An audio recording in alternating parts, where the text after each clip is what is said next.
نعم، نحن نعلم بأن الأساس والهدف الأساس منذ انطلاق الثورة الخمينية عام 1979 كان الهدف هو المملكة العربية السعودية، والأحداث كلها تشهد على ذلك. لأن مع احترامي لكل الدول العربية والخليجية، إن المملكة العربية السعودية تمثل السد المنيع لمشروع نظام ولاية الفقيه في المنطقة. إن المملكة العربية السعودية هي التي تشكل العمق العربي والمرجعية الإسلامية لكل المسلمين في العالم. إن المملكة العربية السعودية هي التي اليوم تقف مع إخوانها طبعا في مواجهة المد والمشروع نظام ولاية الفقيه في المنطقة. وعليه نجد اليوم أن نظام ولاية الفقيه في جميع الطرق والأساليب والمعاملات والخطط، حتى أنه مد يد العون والتعاون مع القاعدة ومع داعش، وإن كانا يختلفان بالعقيدة الإيديولوجية ولكنهما يتفقان بالمشروع والهدف، وهو استهداف المملكة العربية السعودية. ومن هنا أنا أقول بأن لو رجعنا مثلا إلى ما قام به حزب الله الحجاز، وعلى رأسه المعتقل اليوم في المملكة العربية السعودية أحمد المغسل، وهو من القطيف، هو من قام ومن معه وبإعاز وبتحريض من نظام ولاية الفقيه وبتدريب ومساعدة وبمد سياسي وأمني وعسكري للقيام بأعمال إرهابية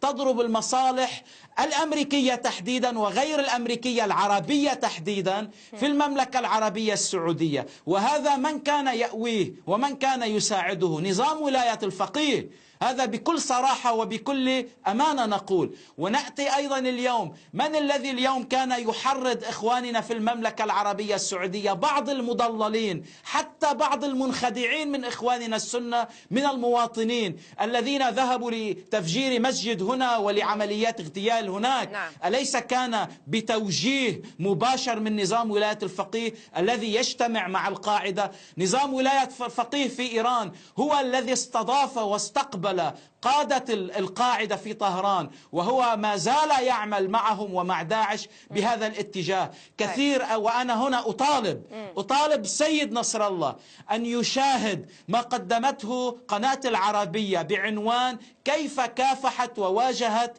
السعودية القاعدة على أرضها، ليعلم بأن كل هذا المشروع لضرب هذه الدولة التي أراد أن يشوهها.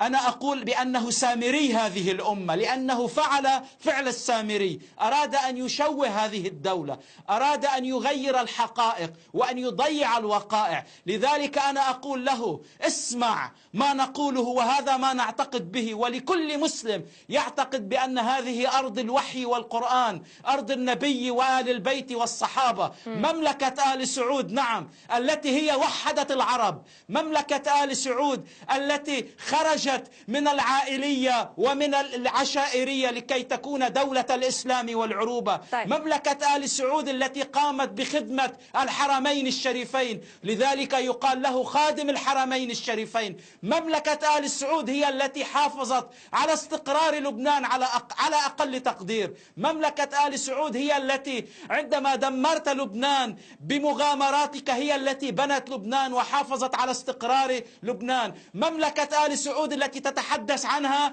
هي التي اليوم يعتاش ويسترزق منها الكثير من شيعة الجنوب، وحتى يمكن أن أقول بأن أكثر من 11 مليار دولار في البنك المركزي اللبناني هو الذي يحافظ بهذا الكم على استقرار لبنان. لا يمكن، عفوا، هذا الكلام لا يمكن أن نسكت عليه، هذا الكلام يجب أن نرده إلى أهله.